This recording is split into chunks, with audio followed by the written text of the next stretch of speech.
Ես Տեր Եփրեմ Քահանա Զարգարյանս արդեն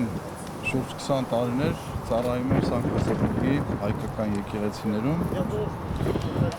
եւ այսօր մեր համայնքի Պետերբուրգի հայ համայնքի ներկայացուցիչները, մեր հավատացյալները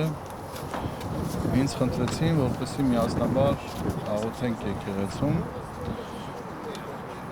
մեր երկրի խաղաղության եւ ազգի միասնականության համար, հատկապես մտահոգված,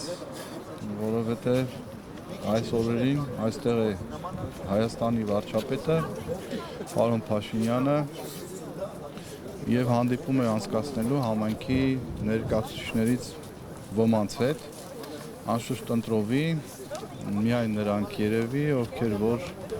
իր քաղաքականությանը կողմնակից են, անշուշտ կլինեն մարդիկ, որ ներկաներից համաձայն չեն եւ իրենց անհամաձայնությունը կհայտնեն,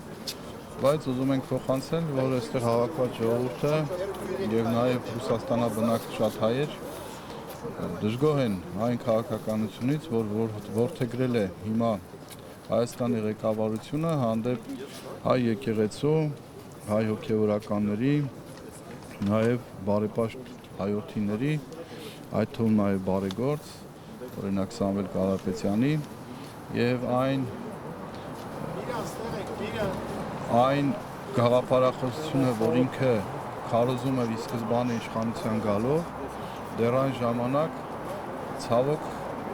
զգացում ունեի, որ այդ ամեն ինչը փոխվելու է ընթացքում։